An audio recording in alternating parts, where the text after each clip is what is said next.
My name's Ed Piskor. I'm Jim Rugg. We're going to be talking about a big one today, man. 5 fabulous decades of the world's greatest comics. The Marvel sort of anniversary book that came from Abrams, like 1991, 1992. Important book for me, Jimmy. First, what do you got? I have patreon.com/JimRugg, where I just posted these process zines on the making of the Street Angel Gang. I put up a lot of zines and mini comics, most of which are out of print, so you can download them on my Patreon. I have like a dozen downloads now of these various zines, mostly of drawings. You can see step by step how I make things. So a lot of process, a lot of how I make comics, a lot of Street Angel, Octobriana, whatever I'm working on. That's where you can find the most of it. So patreon.com/JimRugg to download this and a lot more. Red Room comics are out in the wild, man. Murder on the dark web for fun and profit. The first issue is out there, and as of this recording, issue 2 comes out next week, Jimmy. That's exciting. The machine is running, man. So get it put on your pull list. Go to your comic shop. Issue 1 is pretty much sold out at our level, and we're going to be putting a reprint of issue 1 together. So if you see it in the wild, scoop that thing up. Get it put on your pull list. Every issue completely self-contained. And if you want to read the comics ahead of time, go to my Patreon, patreon.com/EdPiskor. $3 will get you the archive there. There are 4 complete issues up there right now as we speak. That's over 100 pages of comics. And I put new strips up every Tuesday. Now, the Marvel book, man, from Abrams.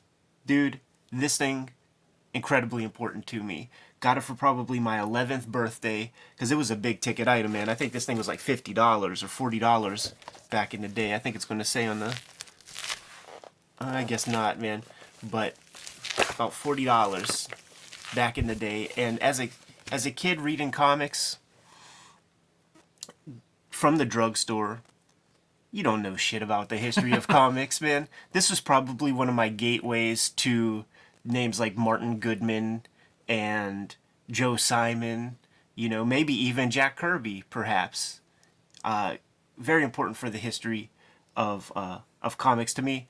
But this is a puff piece. This is a piece of propaganda, though it is chock full of cool imagery that's going to inspire a good conversation today. 700 color illustrations, Ed. Abrams knows how to do it, man. So the guy has the cool dust jacket that I long lost. But you bust that off, and it might be pretty hard to see.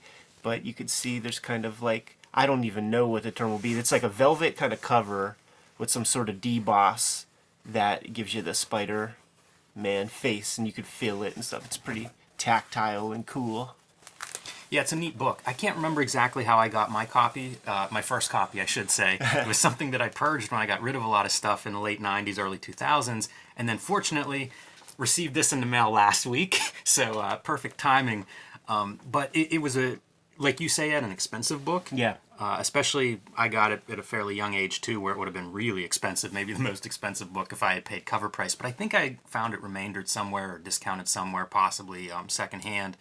Whatever the case was, like you said, that history is very valuable, and Les Daniels does a pretty good job. I had a good time going through this week and just kind of catching up on some of these parts of history that I'm aware of, but don't really spend too much time studying, so kind of cool to go through for that. And as you said, the illustrations are magnificent. These end pages, absolutely love them. We've spoken Les Daniels' name previously, man. He's the guy who did, that comics book with an X from like 1971. That was sort of an initial important history for me. This thing, I got it at Walden Books, dude, and it wasn't in the shrink wrap. They had the one copy that wasn't in the shrink wrap. I would go in there. I would catch the bus to go to the mall and just go to Walden Books and like read a chapter, man. Marveling at this thing for sure. There's a part later where it talks about comics fandom, and the discerning comic book fan can take a look at an illustration and not only tell who penciled it, but they might also know who inked it, and I just couldn't believe that stuff. And I remember thinking, like, there might be a day where I could look at these end papers and be able to tell who drew what. Is today that day? Oh, of course. Of course, man. And then something new always jumps out, right? So, like, this Moon Knight right here, I think that's a Frank Miller Moon Knight from a cover of, like, 2-in-1 or something, or a Marvel Team Up. Yeah, that's a good eye. I wouldn't have picked that one out. They really do a good job of up to the minute as well for when this comes out, because you see McFarlane's, you see like the Jim Lee X-Men. I mean, this had to be, I don't know if X-Men 1, I guess, would have been out before this, but they do a good job of representing these 5 decades pretty thoroughly right up to year 50. Yeah. These images sing, dude. And this comic has the same effect as like some of the Wizard magazines, where if I see a cover enough times in these magazines and I'm out in the wild and I'm digging in the 50-cent bins, I just have to grab these comics on principle. Yeah, that'd be funny. Like Ultimate Nerd is recreating that photo out of your own collection. Yeah, if anybody has the Muppet Babies number 17, that one's That's a tough the one one you're to missing. find. Yeah. Let's just jump right into things, man. Got the introduction by Stan Lee. There's our old Stan Lee. Looks way older than the old Stan Lee. Yeah, it's bizarre, the physical transformation of Stan Lee in his life. There's so many likenesses of Stan Lee going through that intro. It is, yeah, for sure, man. It's hilarious. A lot of John Romita art throughout this, like this is him, but also doing like character and chapter breaks and stuff like that. So kind of fun to see that. And some context for him being like essentially the art director, the first art director at Marvel, and held that position, I think, for a couple of decades. Yeah, for sure. I mean, he's a real company man. If you watch any of those like DVD extras in like the Daredevil movie or something, anything where they're kind of digging into the bullpen and talking comics, he's really like, blurp, blurp, blurp, Marvel is so great, blurp, Stan Lee's a genius. Stan Lee's a genius because he let the artists visualize all the stories, making damn sure to not say write all the stories. Really love these blacked out chapter breaks, man, with that sharp as a needle. Charles Burns inking on that shit, dude. That's what I always think of with Romita, is that kind of really sharp, precise inking. Very smooth, very fluid. They start things out rather well, man. Like digging deep into the pulps and the sort of earliest kind of print periodicals. You hear all sorts of important names, man. Argosy is like one of the sci-fi mags.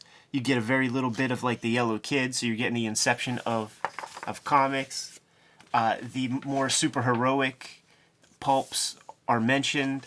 The daily strips that inspired a lot of the forthcoming comic book artists. Funnies on Parade, Famous Funnies. All this stuff is mentioned, man.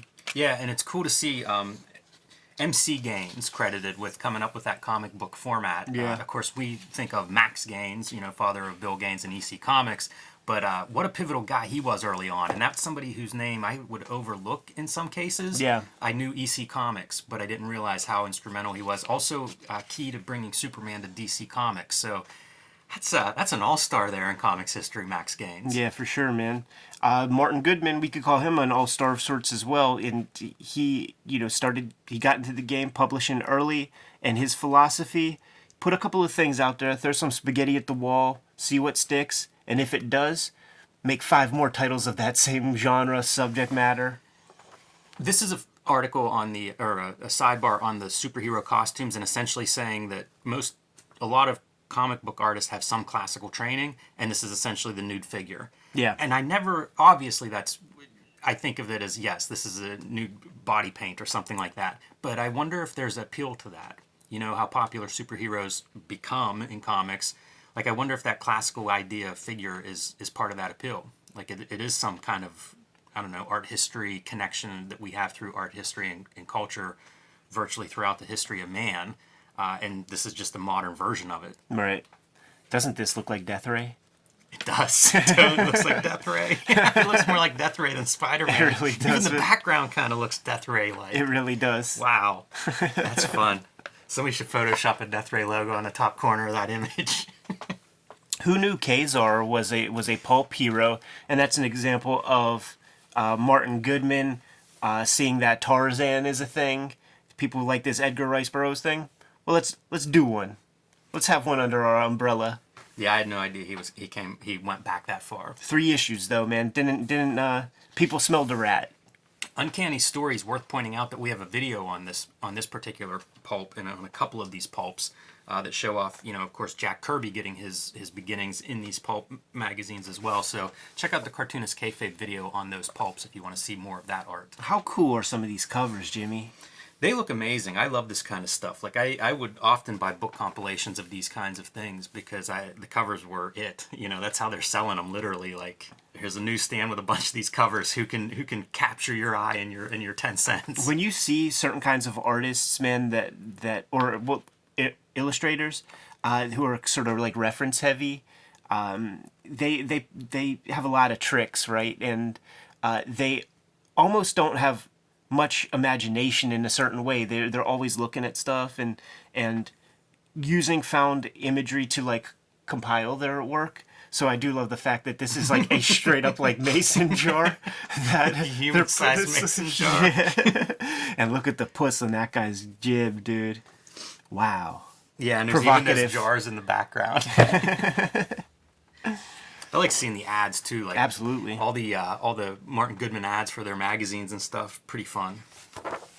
All right, let's get into comic book territory. Here's that robot back view that is pretty much the only image I ever saw of the Jack Kirby pulp artwork. Whenever they would talk about it, like this is the image that would always be reproduced. And in that previous video with Warren Bernard, we actually looked through the issues that contain this, and there's two dozen Jack Kirby illustrations using that Coquille board or just Bristol vellum with color pencil. It's a very cool approach and something you never see Jack Kirby do that whole in page comics. Layout's fun. A dictator for all time. I love that typography and stuff.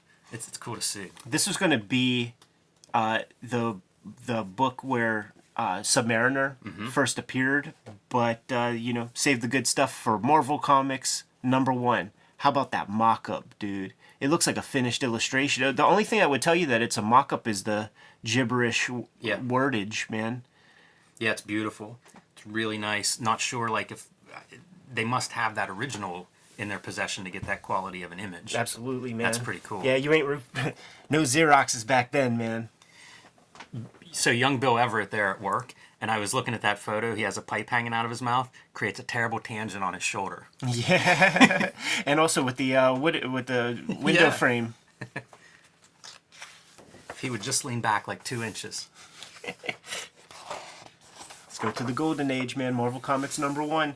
So at the mall, man, got this book at Walden Books, but there was also Bill and Walt's Hobby Shop, and they had this this hardcover Marvel #1 for $17.95, and I had to run out and scoop that thing up. That's what I was talking about. Like this book schooled me on my initial blast of knowledge when it comes to history of Marvel Comics, the company that I was more interested in than DC at the time, even though it seems that DC has a more sordid past. This is a puff piece, though. That first Marvel Comics cover stands out to me because of the Human Torch. It's a demon like coming out of hell. He's on fire. He has an evil look on his face. Pretty surprising to me, but looks very cool. Yeah, for sure. Like, he's more figured out on the interior, which leads me to believe that just like book publishing now, gotta have that cover for solicitations before you really have to even put pencil to paper on page 1 of your comic. It's a different artist too, not Burgos, right, doing the cover. So a mint copy in 1991 of Marvel Comics 1 worth $82,000. How do you even have a mint copy of a comic book that old?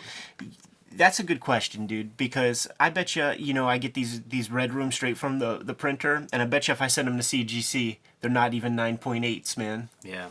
Got the page 1, man, of that Submariner story, and it's remarkable for many reasons. Like, if you go through Marvel Comics #1, you see the rawness of Kazar and Angel and even Human Torch. When you get to Bill Everett's Submariner, there's something extra going on there. He's playing with color to communicate this like underwater stuff.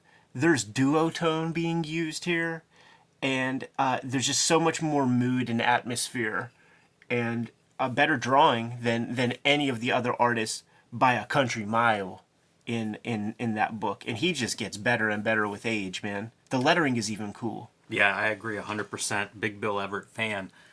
Love the size of his signature. Something that cartoonists, throughout history have fought over things like that and getting credit where it's due. So having that giant signature on in book 1 on page 1 of his story, pretty cool. Draws a heck of a stevedore. You start recognizing names, man, with the images that you like. And this guy, Alex Schomburg, first time ever, seen some of his work, and this spoke to me directly because I was drawing real weird, like complicated, like army battles, and I used to draw these like called them cops and robbers, where it would be these super complex bank heists with helicopters and ladders and a million cops chasing them like this. Like, so seeing all these like little tanks and junk like that, sort of the staples of the Schomburg cover style are here, and man, I love that stuff. Well, he's well represented. We're going to see a lot of covers by him in these next couple of pages, and they just sing. Yes. Triple threat talent, man. The introduction of Joe Simon to the gimmick, man. And the triple threat is that he is an editor, he's an artist, he's a writer, and this is some of his artwork, which I actually quite like, man. I have a bunch of reprints of old Marvel comics, and have this story, have some of the other stuff that Joe Simon completely did, and I like it. Kirby was raw at the beginning. Joe Simon was raw at the beginning. Like, if he would have kept rocking, he would have developed into something super cool, man. But the Simon Kirby tandem is definitely where it's at. Yeah, this would have been early exposure for me of those guys and their story. Yeah. And the history that, they worked together for years and were very successful. Up to that point, for me, Kirby would have been like 60s. It wouldn't have been going back, in this case, all the way to the 30s. Like, that was a whole nother chapter for me. You listen to those Will Eisner shop talks when he's talking with other Golden Age dudes.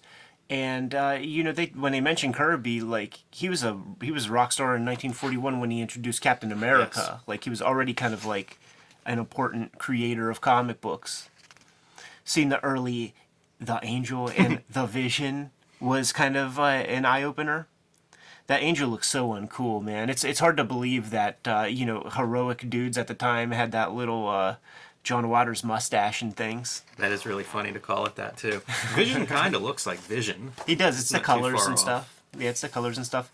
This spread right here is incredible, man.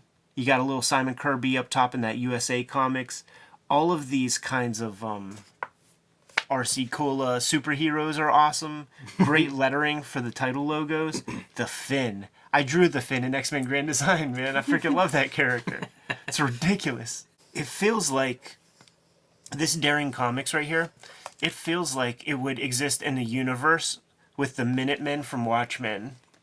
It really does. Yeah, it really feels like those guys. Uninspired superhero, the Blue Diamond and shit like that. It has a like a Silver Age DC quality too. Those characters are all relatively stiff. Yeah.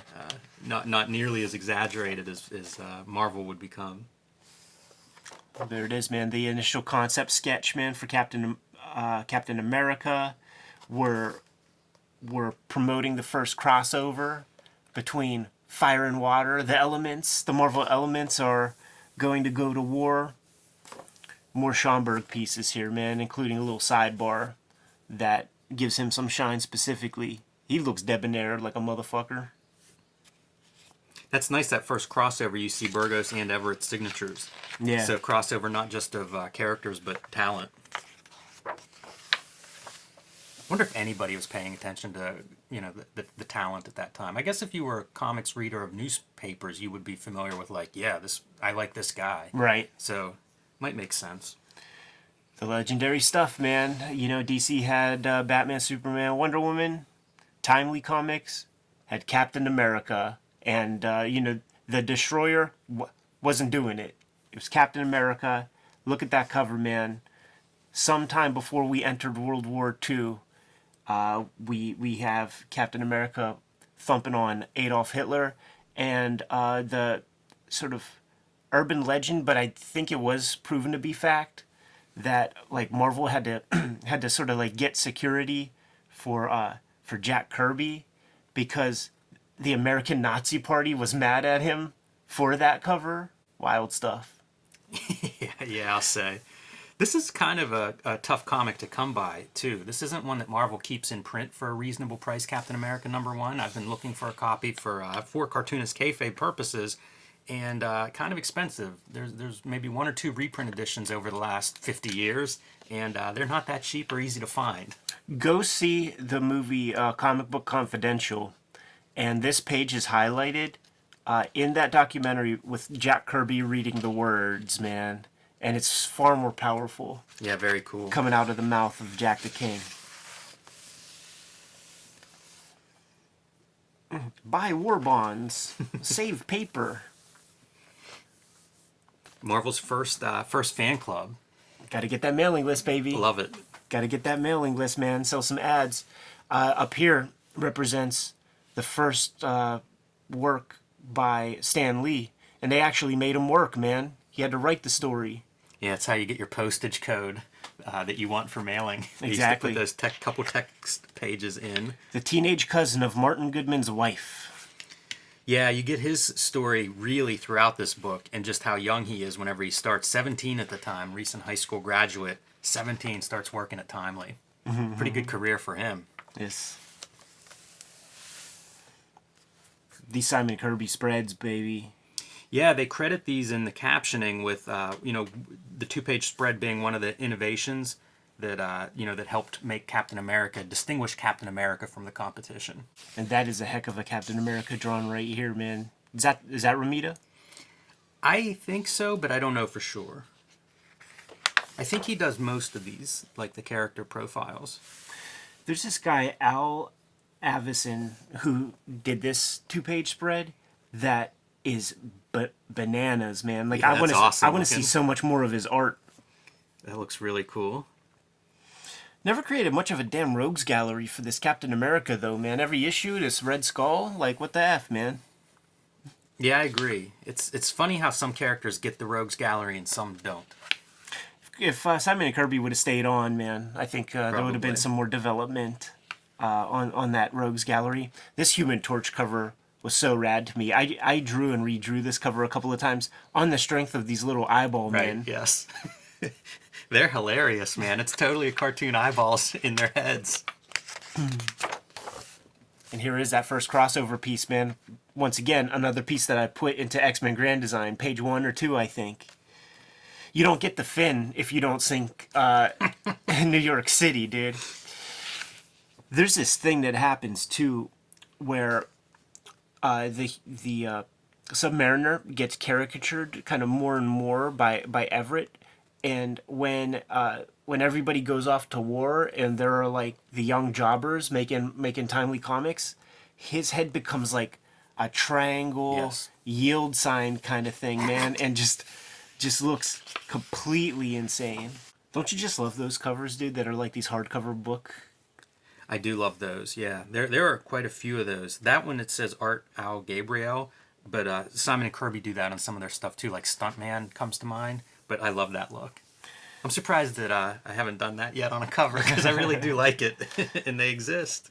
You can find examples of them. Marvel's third editor, Vince Faygo, man, we have a photo of the guy. I always think of Vince Faygo as Frisky Fables, the funny animal comic. We're going to see some funny animal comics with his artwork in a minute, man, but not before mentioning the Wizard. They call him Marvel's weirdest hero, and I think I know how to make him even more weird. Hey, how much does Al Faygo look like a kind of a Kirby Simon drawing? Like, especially his arm. It's that long. Oh, right, yeah. You know, like a lot of the stuff that I see people criticize some of the stylists for, I feel like if you look at pictures from those time periods, they make a lot more sense.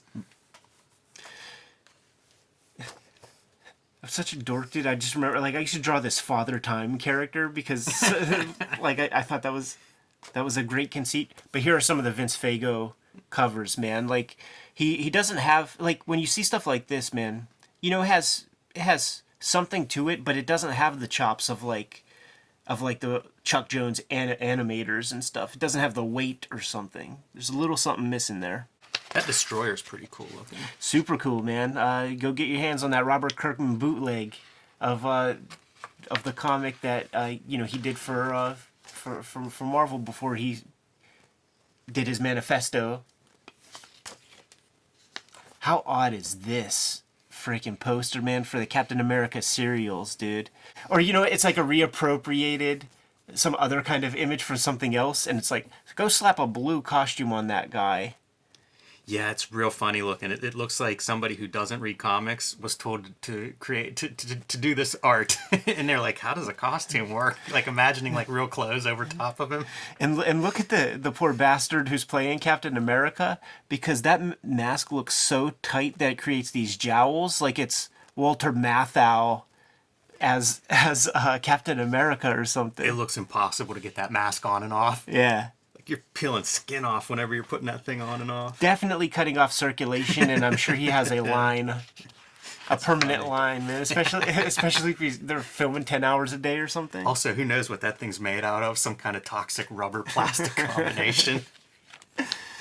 This Miss America cover is drawn by a woman named Pauline Loth, man. I think that's pretty cool. Yeah. She's lost to the ages, man. I never heard her name elsewhere. Also, if you're into the fetish of like the giant women, that cover is for you. Absolutely, man. Mike Sakowski's name is in here, man. Yes. 1945. How crazy is that? It is, yeah. I think his last published work, too, comes in like early 90s, late 80s, where it's like Tales of the Ninja Warrior, I believe. But yeah, man, long career, Mike Sakowski. And kind of neat to see him at Timely, because I always associate him with DC Comics. Some of these characters continue for a long, long time, man. Millie the Model goes on for a while. I think Dan DiCarlo draws her. I think Stan Goldberg draws her.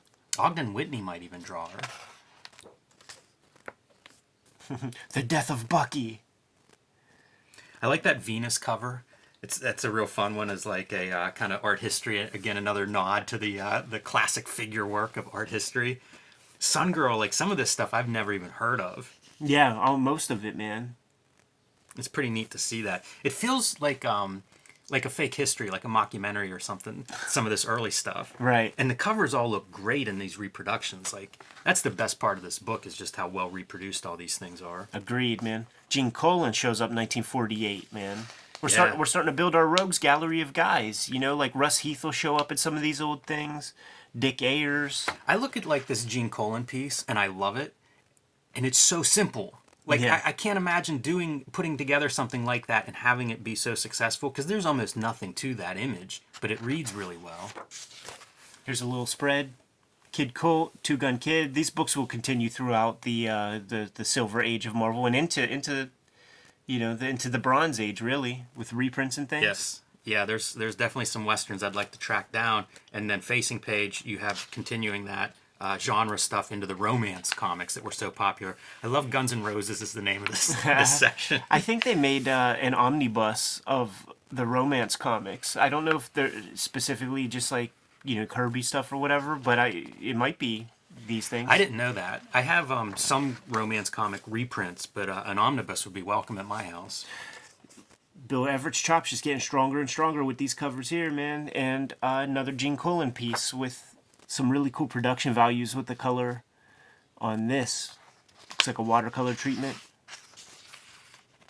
Captain America's Weird Tales.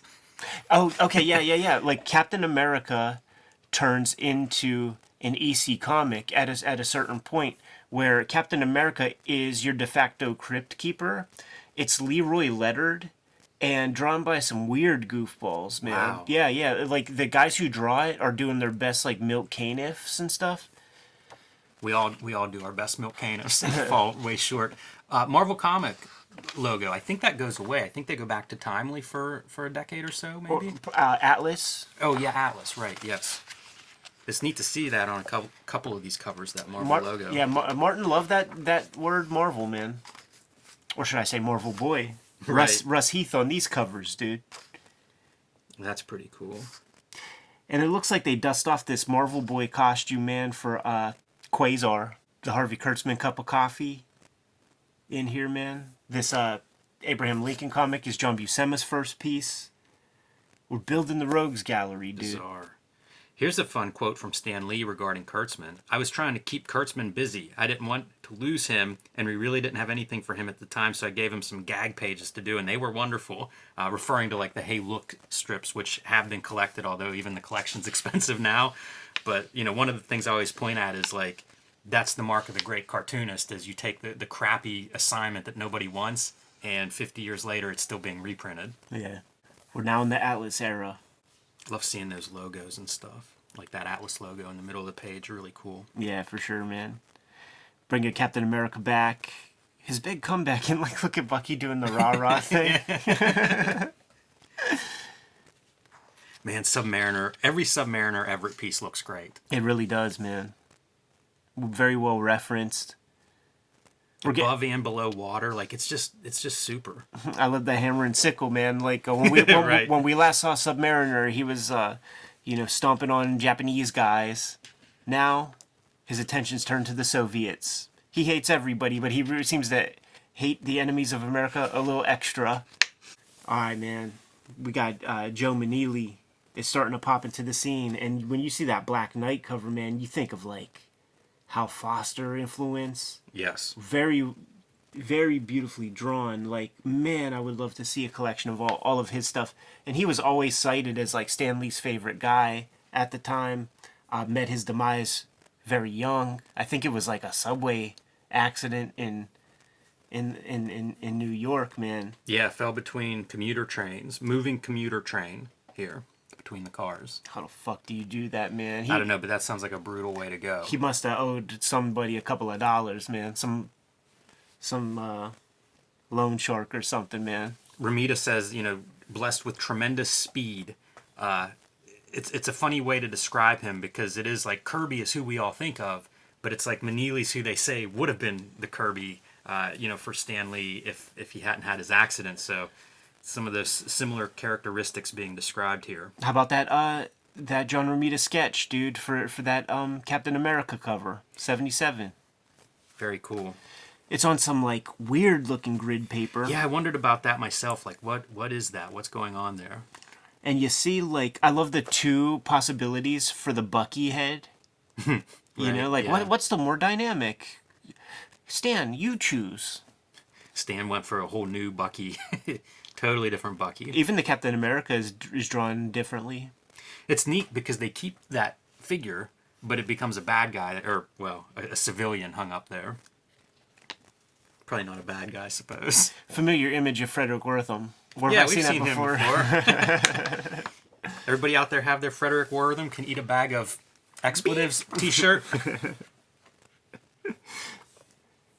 Man, I wish I saw these images way bigger, man. This Submariner by Joe Moneelli, man, about to give a dude a knuckle sandwich.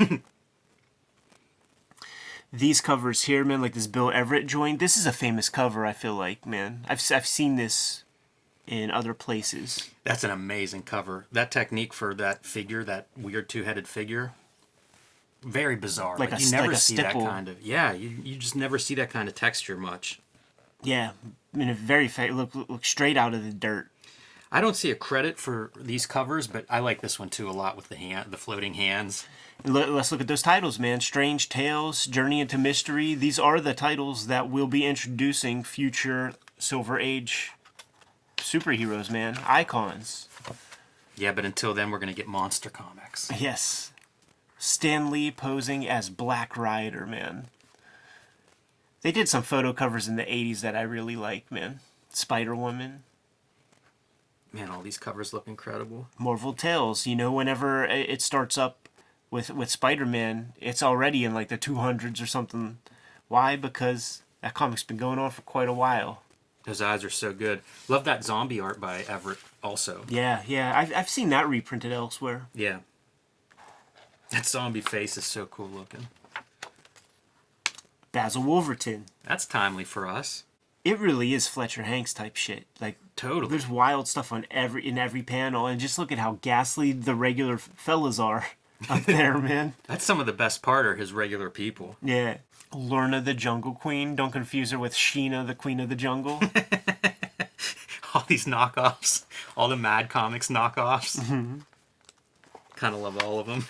But they are such copies. So this Timely Comics, this Stan Lee birthday card thing, this is by Al Jaffe, and they say that there's like a lot of truth to this thing.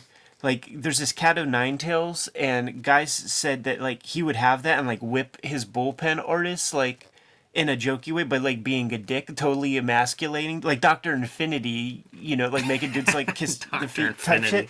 He had a closed circuit television. So imagine that in the 1950s, late 50s. Like, what's the expense for that? And he had it trained on the bullpen, and if guys weren't working constantly, he would fire dudes. Wow.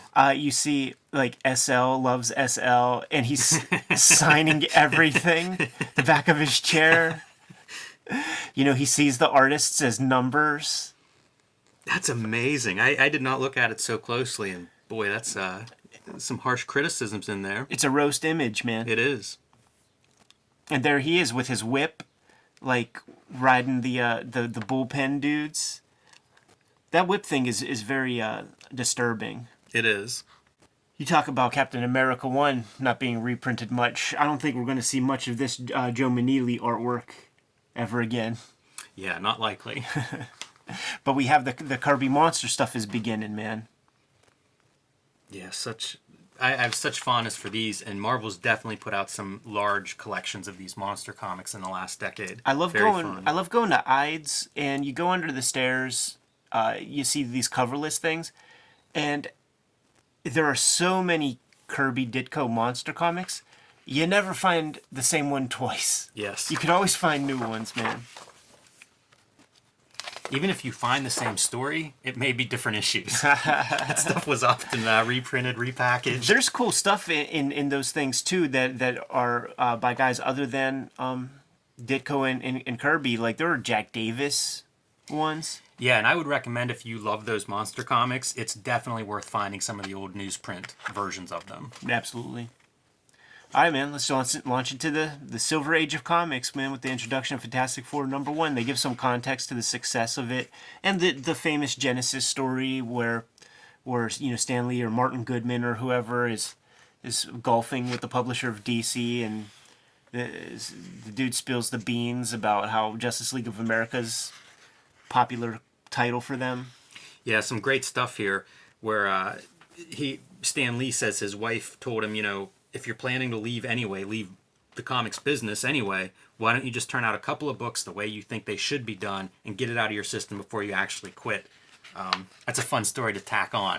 Who knows about the accuracy of that, but it's a fun story. That's definitely in the Stan Lee Book of Tricks whenever he's like, somebody could do a supercut and just word for word, because he says the story the same way every time, which is usually an indicator of kayfabe. So let's see that supercut. Somebody go out there, get your editing shears, put that video together, man. Describing the Marvel method. The Marvel method is so fascinating because on one hand, of course, the artist is now writing a lot and not getting credited for it.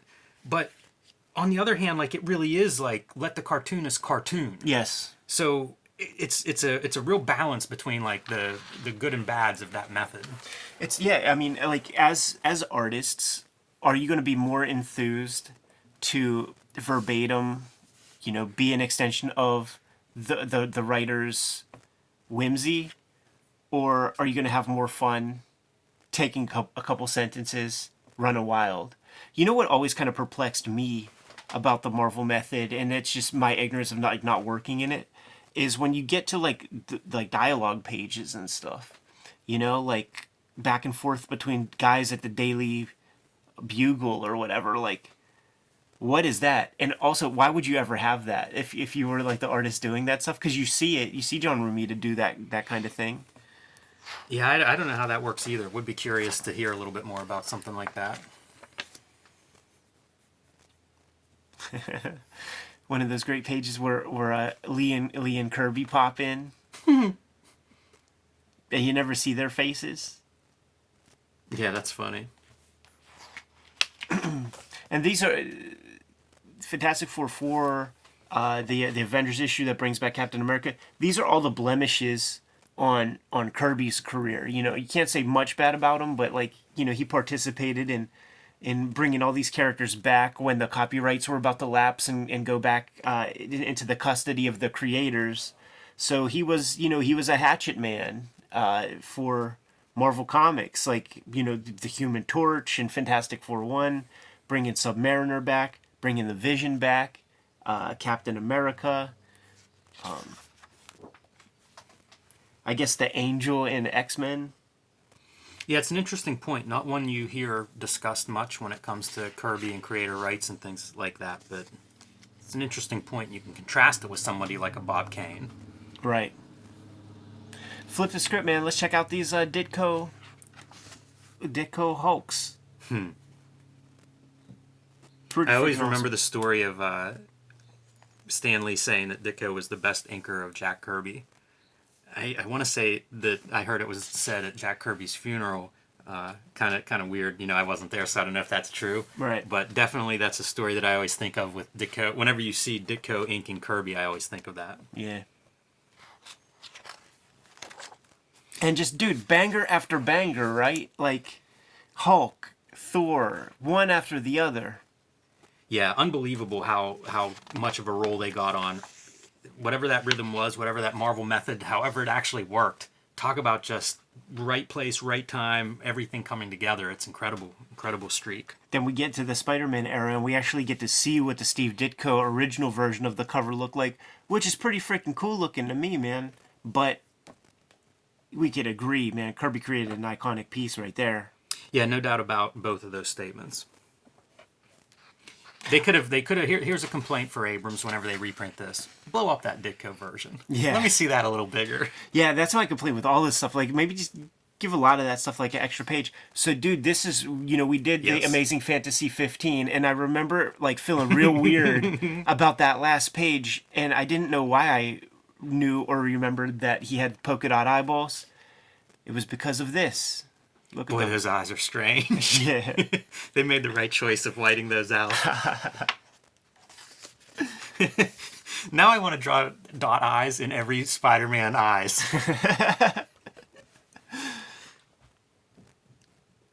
How cool is this living eraser guy? Like it really it really sells the swipes. Yeah, the swipes are really good. That's a cool visual effect, being able to see the background through those spots. And then I always think of the wrestling tie-in with the eraser being the strongest tool in wrestling. Right. And you think about like sort of where we were in the early 90s, right? Like Iron Man only gets like half a page. We didn't even see Avengers yet. Man, you're not kidding. I thought if this book were done now, it'd probably Avengers. be like a movie. It'd be an actor on the cover. Yeah. A photo. Like, think of how much of that would fill a book like this now. But you're right. The Avengers were terrible whenever I started reading comics. Yeah, they were always bad, and I think they still are. It's just somehow the movies captured people's imaginations. I remember them sort of turning around, and I didn't read it, but when Bendis took them over, it was a big deal. Like, there was tons of coverage. So I think, and they would have like the most D-list characters making up the Avengers rosters. So I think whenever they tried to turn it around, they brought all the A-listers back too. So that probably didn't hurt. Right. And like, what can you say about all this stuff, man? Like that hasn't been said. Just they became a hit factory. They really did. It's what it feels like. Started getting more into that mailing list gimmick, man, which just increases ad dollars when you could proffer a whole lot of addresses to your advertising partners. Yeah, Marvel Zombies. Looking at all put Flo Steinberg to work. Looking at all the old merchandise is really cool too, man, because that's what they're in the game for, dude. It's just like creating these iconic images that could then be on underoos and junk. Yeah, the merchandise too is so weird, like records. Yeah. It's just a different era. I'm looking at page 108, man, with this like rejected Kirby pencil page. That looks pretty freaking cool anyhow. But the fact that not only did he draw, tens of thousands of pages, but there might be a bunch of rejected pages along the way that don't get to count toward his batting average. That's some extra wild stuff to think about too. That's a nice page that got rejected. It really is. It has that group shot in the bottom corner. Yeah. It's good looking stuff. It's just, it doesn't abide by the How to Draw Comics the Marvel Way rubric, not, man. Right. Couple straight up and down heads, man.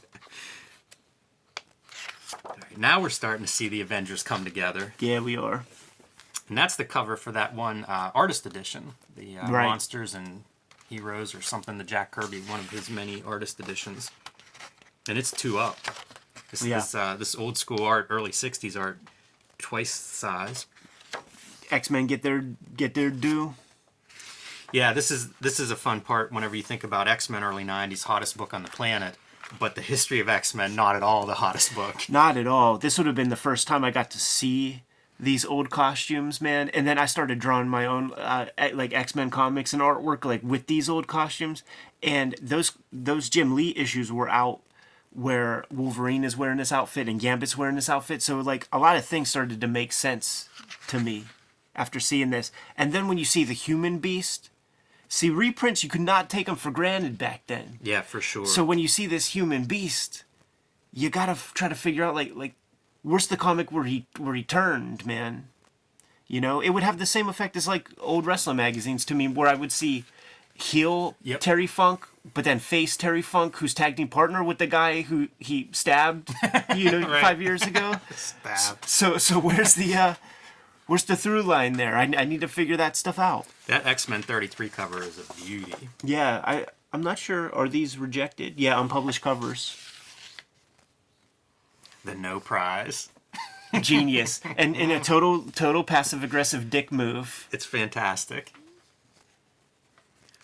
Yeah, that's another one of the subtext of this is that bond that they created with fans from the first fan club that they mentioned. But all of these little pieces of knick-knacky kind of stuff, it's such a big part, I think, of Marvel history and fandom. You know, they tap into that part. Look at the imagination on that Ditko splash right there. It's a great, great piece. You take it for granted, too, because that is a piece I've seen reprinted, everywhere. And it can diminish it in some ways. But imagine what this thing was like in 1966. Like, talk about a page that would have stood out against anything you'd find in any other comic book. Especially when kids were getting that pharmaceutical LSD, man. That wasn't cut with weirdness. You could get it from your psychiatrist. Wally Wood with that Daredevil joint, man. Creating a new costume. I wonder who created these, like, template papers, man, where you, like, create your character. Like, was that, like, something that was run off the Ditto machine at Marvel, given to guys when creating new characters or something? Because you've drawn comics for Marvel, I've drawn comics for Marvel. I'm never proffered with character sheets that showed me all 3 views, man. Took me a long time to try to find what the back of Havoc's mask looked like and how those weird things connect on the back, man. If there's a stack of these somewhere, Marvel needs to release those. Yes. I need to see Wally Wood model sheets for Daredevil. Let's get that Abrams book. Here goes some more of the tchotchkes, dude. Exactly. Board games, buttons. Sweatshirts. Here comes the Incredible Hulk is like a crew neck sweatshirt. that X-Men shirt, like, that's such a cool image. It's a Kirby piece. It was only made for the shirts, but, like, I put that in X-Men Grand Design, did a little recolor on that, man. The human face underneath that Spider-Man, very disturbing, but hallmarks of like Lucha Libre or something. Looks like a wrestler. Yeah, it's fun. It looks off model. It also they like need to give that guy a set of the model sheets too. It also has that vibe of that Raiichi Ikigami painting. And what are these things? Are these like those blow-up things that you put sand in the bottom and punch them and they stand back up or something? They might be models, right? Like Aurora model kits? There's Aurora logo on a couple of those things. By the way, Aurora model kits, I always wonder, like, what's the model? It looks like one piece. It's got to be body part, like arms and stuff, and you glue them together or snap them together. I swear, I never see seams. Oh, you got me. I don't know. I don't know the answer either. Uh-oh. Yes. We're getting into super collector modes, man. Danny Buck, hardcore Superman collector with that McFarlane shirt that McFarlane didn't even get one copy. You don't give me a copy of this? You don't give me a good watch? So, ladies in the Kayfabe audience, you're on Tinder, and you see Danny Buck, man, and he's looking fly to you and shit, man. You swipe right. You guys are getting along, man. You take things to another level. You start texting. You have each other's phone number, and he seems pretty charismatic. It's time to go to his house. You know, you're feeling good. Go to his house, man. There's a room or two that looks reasonable. Maybe a little dusty or something. But then he just can't, he's besides himself. He can't wait to show you his favorite room in the house. You step in here, and you see his Hot Wheels. You see his big wheel hot cycle Spider-Man joint. What do you do, ladies? Put your answer in the comments. Kirby doesn't get enough love for these kind of crowd scenes. Oh, yeah, right. Whenever he's drawn all the characters together hanging out, it's the best. Silver Surfer gets his little bit of shine. And dude, they hit the marks, right? You got to do your Galactus trilogy, introduction of Black Panther coming like right afterward. You have your one of the most important Steve Ditko sequences in all of Spider-Man. Though coitus interruptus, they don't give you the splash. Yeah, really good stuff. I love seeing the pictures of the actual of different Marvel staffers and people. Anything from the bullpen era, that's Roy Thomas and Flo Steinberg, but I love all those photos that show like glimpses of the offices. Yeah. Exit Ditko, enter Romita on Spider-Man, proving that the fans don't give a fuck about the artist. They're just jerking off to their character. Danny Buck probably don't even know who Steve Ditko is, man. Oh, say it ain't so. Another one of these great pieces, man. Like, I stared at this Romita sketch, and I was just in awe. Like, looking at the shapes to make that thing up, I would draw and redraw that stuff to try to figure out how to draw, and it just felt impossible, man. They nailed it whenever Romita takes over Spider-Man. It's so... it's the reason that we just care about the characters. Right. Because it was such a perfect fit. And it's testament to what a great character design Spider-Man is, and a lot of these characters are, that you could bring in different artists who had their own styles, and it'd be like, yeah, let me see, this guy drawing the Hulk, or that guy drawing X-Men. It really becomes that template of what I think of as DC and Marvel characters. Yeah. And as they allow like more room in that house style to let these artists be stylists, let us recognize and learn to recognize each one. It really shines, but it's kind of lucky. I mean, talk about filling gigantic shoes of taking over Spider-Man after Ditko. That could have gone real bad. Romita does the thing that McFarlane would try to do, but would always kind of like come up short, where you would have these, the bottom of the feet over top of the ankles. It looks good here, but I could show you many McFarlane examples where the reds get overlapped on top of each other, and you don't know what you're looking at, man. Yeah, sure. Boy, Gene Colan's a badass, too. He really is, man. Like, when you flip and you see that cosmic cube thing. Mm-hmm. Incredible. So dynamic without... I mean, it's just headshots, and they feel dynamic. Leaning in, pulling back. Transformation sequence. And then this super tiny, beautifully lit penciled cover that I guess never went to inks or something. But once again, another piece that you want to see blown up giant. Exactly. I sure do. I was thinking of Buscema and how few superhero stuff he drew. And, of course... Lots of Avengers. Avengers is where you would find like the superhero team. But it's kind of an oddity to see Buscema doing superheroes to me, because these weren't available. I didn't have old Avenger reprints. I always like this page, man, because of like the serif lettering, yes, like Eisner, that you would just never see. Yeah, it looks nice in a Marvel comic. It's like an Eisner page. It really is very thoughtful, very atypical for that Marvel style. That is not what Buscema showed me how to do and how to draw comics the Marvel way. This here added a little bit of illumination to things for me, because I had an issue of World's Finest, the DC book, and it would say Shazam on the cover, but the story inside was called Captain Marvel, but it was a DC book, and I knew Captain Marvel. I knew several Captain Marvels over at Marvel.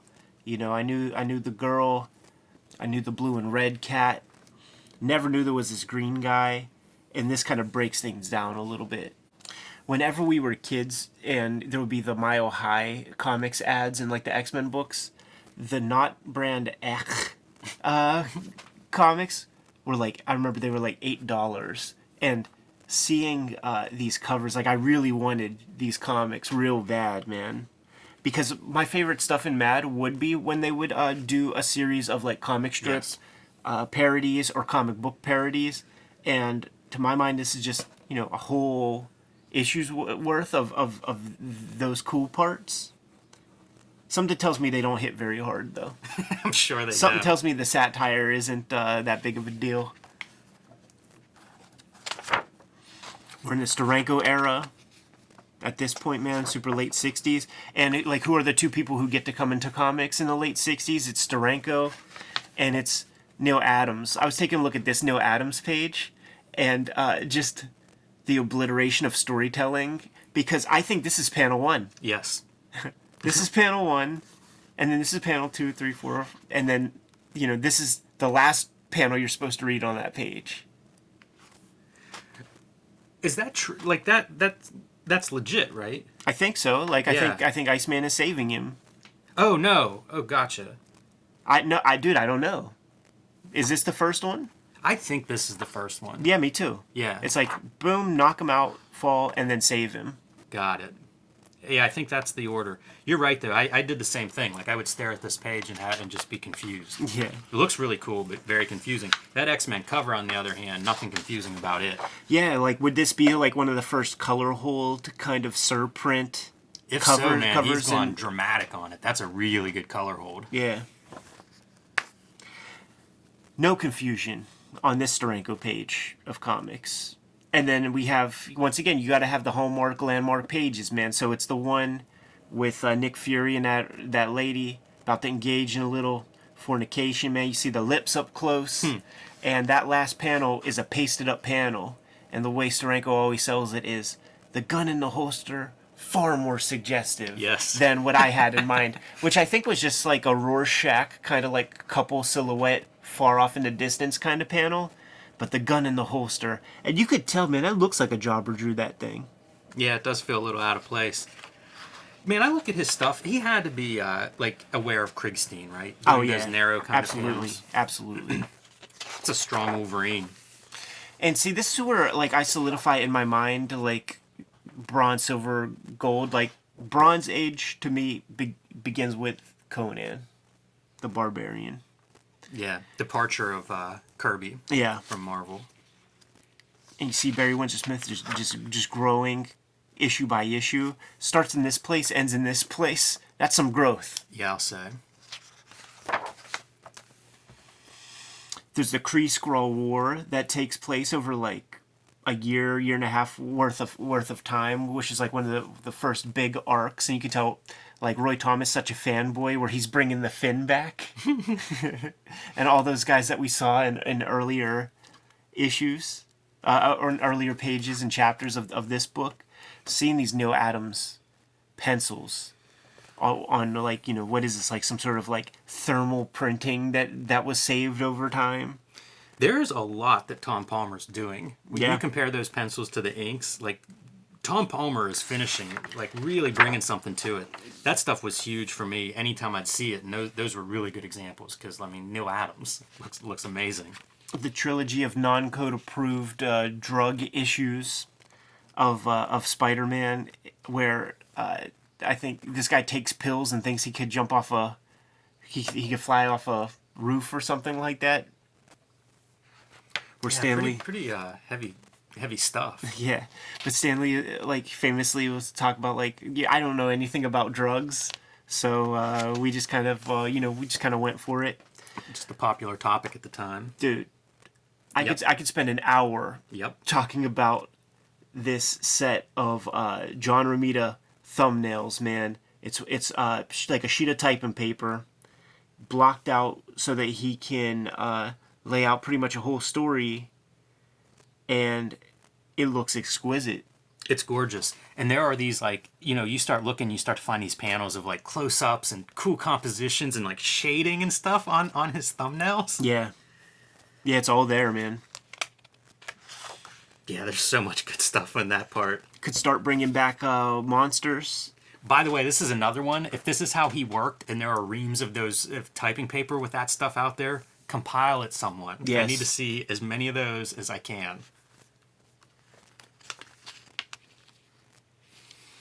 One of the things, and I think we've passed it, but they detail the distribution.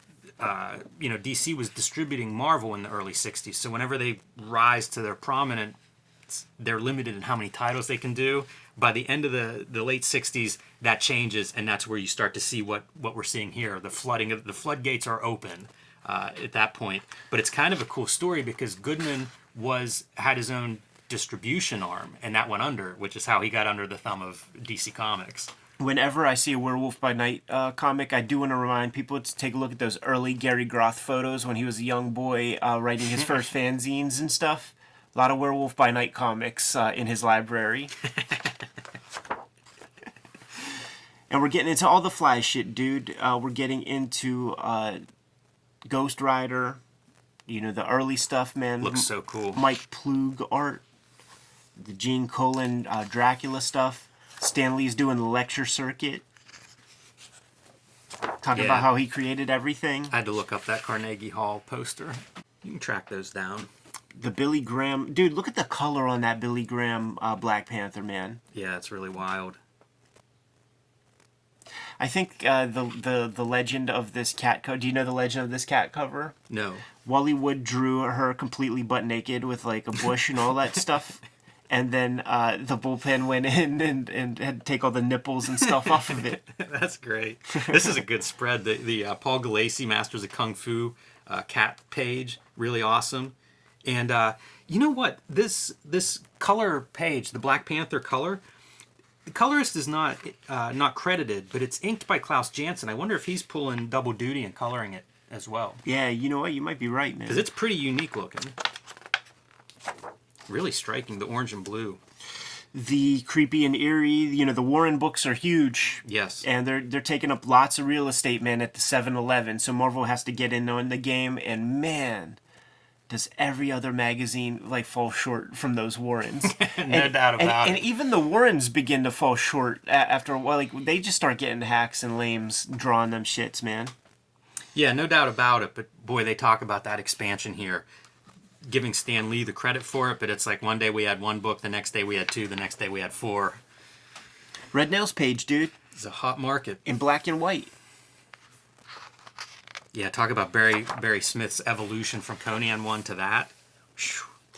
Night and day. Little piece on Starlin, dude, and looking at these images, these blew my mind because they were so off model. I took a lot of things very literally, and I really thought there were 6 fingers on this one fist. It looks like fanzine drawing. It does. That stuff's wild. He had his own version of things, like Cosmos. It was like Jim Starlin had distinct from Kirby when it came to drawing Cosmos, and I liked Starlin's a lot. It was so dense.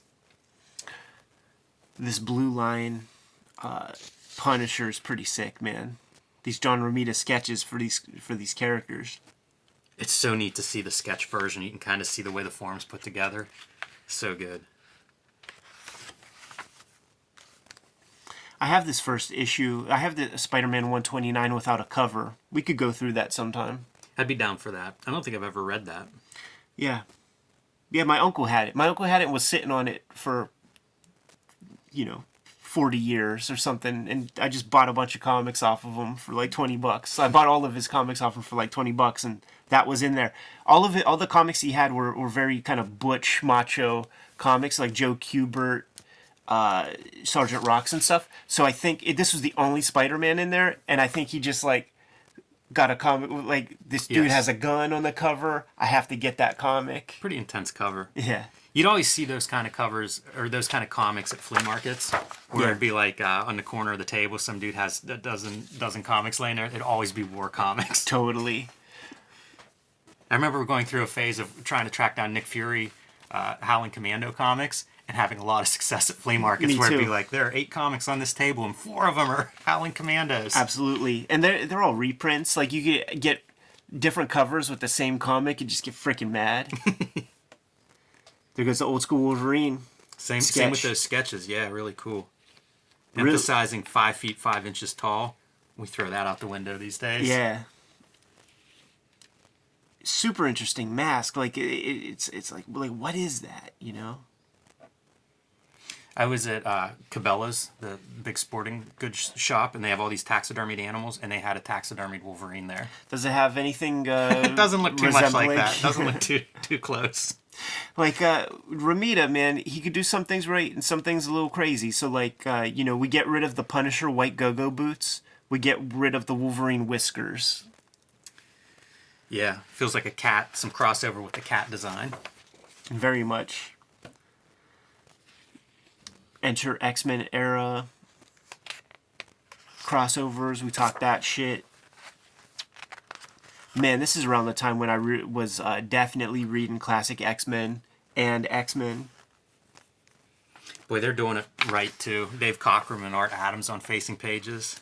Heck yeah. I always loved this image. The Marvel bullpen, Marie Severin. I think it was a cover to issue of Foom, maybe Foom 16, but I always just think that's the coolest image. She's so good at that stuff, man. The end papers of the Mad Artist edition, she drew a similar thing, but with the EC guys. Mm-hmm. Got your D-list superhero teams.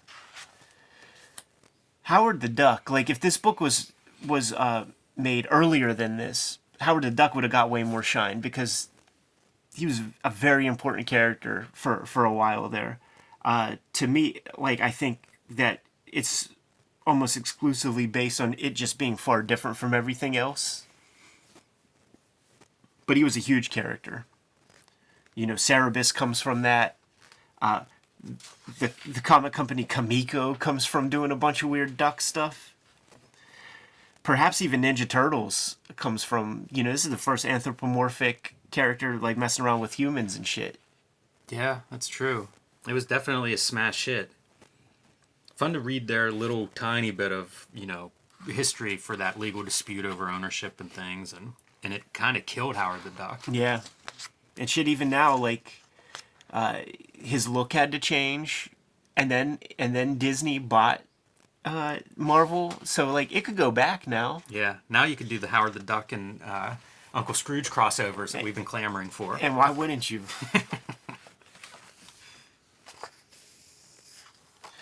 This is always cool, man, to, like, see the lineage of the Marvel editors-in-chief. Yeah, and they flipped over so many of them come and go so fast in that little window, like between Stan Lee and Jim Shooter. It's like guys are just coming in and out for like a month. Yeah, like Len Wein and Marv Wolfman, like they were far more comfortable in the creative space. So like when they were doing the editor stuff, and also they were poachers, man. Like Len Wein would save all the good books for himself to write. Can't blame him, right? I guess. 78 to 90, dude. Man, that was Toy a short licenses. mention of. I thought we were going to get a bunch of pages on Star Wars, as being like a big license piece, and it just one little mention. Yeah, not even much G.I. Joe talk, which was another like extremely huge book for them. But hey, so what are the toy licenses they're going to mention? Micronauts, Shogun Warriors, Rom Space Knight. Incredible. I always marvel at like ROM going 80 issues or so. Unbelievable, dude. On the strength of like one toy that doesn't even have a bad guy. The bad guy is mentioned in the commercial for the ROM toy. ROM, Space Knight, Master of the Dire Wraiths. You never get a Dire Wraith. Get into the logical space. Like if you have a Spider-Man, you need a Spider-Woman. You can't let DC have a Spider-Woman. Can't let DC have a She-Hulk, though I feel like there would be enough of an argument legally if DC had a green She-Hulk running around. Yeah, maybe. Maybe. I think it was because of the Hollywood stuff is why they ended up trying to do that. Like once they really got into the trademark area, it was like, oh yeah, you got to have these characters. Which is just weird. It's just so weird to think of the characters that exist for that. That's the reason that we've created She-Hulk. Like, all that stuff, Dazzler, all these characters by committee. Man, it's interesting seeing, like, Shooter's rise. He's being talked about throughout this, and just how young he is. Like, shows up at Marvel in 1969 at age 18. That is one of those titles. Like, sharing the load, and it's about Jim Shooter. Polarizing figure. John Byrne gets his piece. Probably one of the most famous Shooter stories, right? Is the whole X-Men Jean Grey Phoenix issue. Yeah, man. Again, it's good to see the penciled pages that get redone. Little bits about the direct market and how that is kind of like adding life to the comic industry in some way. Phil Seuling is a name, you know. It's the first time like I would have ever read his name. Carol Kalish, you know, like Les Daniels is getting into it a little bit. Yeah, it definitely covers that history. Moon Knight, you know, talk about your evolution, like Sienkiewicz from Moon Knight 1 to the end of his run on that book. Two different artists. Two big stars at the time. You had your John Byrne, you had your Frank Miller, man, the arch rivals. John Byrne was about volume, dude. That dude could draw a couple team books a month. Yeah, when I started reading, that would always impress me. I think he would do like 3 pages a day. That's a heck of an output. Yeah. Especially if you're doing pencils and inks. He didn't always do inks, but still. Sometimes. See, the Frank Miller stuff, like seeing these names, like, stuff is starting to gel a little bit because I already know about Rob Liefeld and Todd McFarlane talking about John Byrne, who I called John Byron or John Byrne, and never called it John Byrne. Put it that way, dude. See, you weren't a Byrne victim. I was a John Byrne victim. Frank Miller, like, this is where I first heard these names. Yeah, this is the stuff that I would be digging into when I started collecting comics. It'd be like, I'd get enough of Byrne or Miller to be like, okay, I gotta find more of these guys. Yeah. You know, they just felt better than everyone else. Yeah. And so, like, reading this stuff was really cool because it's plugging into kind of what I know a little bit about, and this is filling in gaps. Start getting into the epic, right? Like Jim Shooter's Creator Own line and Moonshadow. You know, a lot of people are asking us to do Moonshadow, and I think I have the run. I think I cobbled that together, but it's all over the place. That might be a comic we'll have to check out at some point, man. Sergio Aragones. Yeah, G.I. Joe gets a paragraph there. Yeah, this is really getting into the fun stuff. Like, looking at that Sienkiewicz, like, I totally had no idea what I was looking at. You think of, like, how much Shooter is criticized by a lot of people, but then you see these are the pages covering his editor-in-chiefdom, and they're beautiful. It's legacy stuff. Like, you milked the Stan Lee, Jack Kirby stuff. The only other stuff to milk is Jim Shooter era. Yeah, it really is. You know what else is there? Spider-Gwen, I guess. Deadpool. That Claremont picture's funny. It really is, man. Little Indiana Jones there. I always thought that there was like a cigar sticking out of his mouth. Yeah, it kind of looks like it. That's another one of those tangents. Got to be careful. Walt Simonson, Mike Zeck. I think Purvis even gets a little dizzle. I saw Fife wrote about Purvis as Purvis was my Hulk artist when I started reading, and I loved that era. According to Fife, that's like the only thing he really did in comics, and it's good. By the end of his run, I don't know, he does a dozen issues or maybe 2 years worth. You can see his growth. It's really good page layouts, good art, and then I don't know what he does. When you say it's true. Like, I can't think of another Jeff Purvis comic. That's what I thought. Jeff, what are you doing, man? You going to video games? Charles Vespes? This Charles Vest cover Is amazing. Arresting. It's so good. It's so good. Every part of it's really good too. If you look like the buildings in the back with just a couple of lines for the brickwork, it's so striking. And it doesn't look like painted when I think of painted covers, even though it probably is technically a painted cover. Walton Weezy doing X Factor gimmicks. You flip that page and then you got a Michael Golden juxtaposed with a Mike Zeck. But also like Nam and Punisher. Feels like one should offend the other. Look at that pose in that Punisher too, man. Feels like that pose should offend somebody. Cocking that hip. About to put that in the mouth. I think I saw Rambo standing like that after a battle one time. This 2-page spread by Uncle Ron Friends is super dope. Yeah, it's badass. For that to read so well, so small, amazing. Yeah. The New Universe. By the way, I've recently completed my New Universe number ones, so we could do a New Universe week. Oh yeah. Well, how about an episode? Mark Texiera draws one of them shits, man. DP7, I think. Or maybe is it Cyforce? It's so hard to tell. It might be Spitfire. I don't know. What did Carl Potts do? Because he was so big whenever I first started reading. You know, like it says here, editor at Epic. But he would also work on the Punisher War Journals. Is how I knew him. Yeah. And like he would draw some stuff, or he would write Do stuff, layouts. like kind of do everything. And then does he just leave comics? Right. Yeah, good question. Dude, would you get up early, watch the Macy's Day Parade, man, to see the Marvel stuff go down? I never did. No. No? No. Choreographed fights between a Broadway dancer, Captain America versus a Doctor Doom. You never saw any of Man, that? you're selling it. No, I never. I had no idea that even existed. Heck yeah, man. It would be like, along with this Spider-Man float, there would be like a rubble city or something. And then there would be Doctor Dooms and like Doctor Stranges running around and like having choreographed battles and shit. That's way better than what I thought. I always wonder how that works too. It's like, you got to repeat that every block. It's a never-ending fight. You know, like how does that work? I do have to say I put together a run of Atlantis Attacks annuals over time after this came out. Were they any good? Any standouts in that run? Rob Liefeld Is he doing did that New Mutants. Yeah, he's doing interiors on that. He did, yeah. Interesting. And it's that Primo Liefeld era. Huh. Might have to look that up.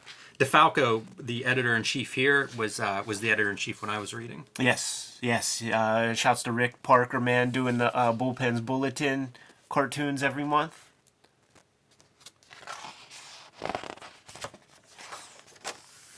More tchotchkes. These chess, these like any kind of commemorative chess set would be the worst chess set to play chess with ever. Jim, like, I tell ask me which you. of those pieces is what. Yeah. Who's the pawn? It's awful. Are they Wolverine pawns? Who the fuck knows? Like, because it's all different dudes. That's what I'm saying. Like, this would not be. I think Wolverine and Sabretooth are pawns, but that is not a good board to play chess with. I'm just trying to see who the queen would be. Even the color pieces are almost the same. They're very similar in color. Probably not their most successful. Excalibur and She-Hulk are on the list as like the fun comics of the era. There's John Byrne bringing those Toadmen, who are those big-eyed guys that we saw in those old Schomburg shits. Big Business in '89, New World Pictures sold Marvel Publishing Division for $82.5 million. Yeah, It's crazy to think of the financial history of Marvel. It's value. weird. It's weird how all these companies like I think L'Oreal like owned Marvel for a minute. Yo, I stand by the Dolph Lundgren Punisher flick, by the way. I bootlegged it onto VHS when I was a kid. Yeah, I stand by that. I don't stand by the rubber ear Captain America. Never saw that one, but boy, those film stills, it looks like all of it's rubber. That shield, the back of his costume. Yeah. If those are the best still images you can produce. And check it out, dude. It's rough. It looks like Red Skull's going Great Muta and like throwing some salt in the eyes. Red Skull looks all right in that picture. It looks wet and gross. It does. But that seems appropriate. Check out John Byrne sampling John Byrne. Hey, am I wrong to think that the Human Torch is a really cool looking visual? Oh, it's awesome, man. It's awesome. I like how they arrive at that like set of lines for like the smoldering, figure. But Namor #1 off the stands. Yes, me too. Me too. Big fan of issue 4. Here are all the new #1s, dude. We're getting into the #1 era, and so these are like 1989, so it seemed logical that they would do like Spider-Man and the big titles and junk. So these prime the pump. I bet if you like really dig into the numbers, I bet these numbers were accelerating. Like, Ghost Rider did real good. So then it's all leading up to the cleanup hitters of like McFarlane and X-Force 1, X-Men 1. Yeah, I think it's definitely building. But those regular titles too, I think, are building. You know, Yeah. like the X-Men monthlies or bi-weeklies, and Amazing Spider-Man with McFarlane. I think that steadily increased. This is a fun little piece, man. In Marvel Age, I guess it was mentioned that Les Daniels was putting this book together. So young Billy Frazier decided to send in an essay about why he likes comics. He sent his like school photo. Yo, Bill, you out there? Now, we got a lot of people from like Wizard art columns and stuff that just pop up to watch your episode. Bill.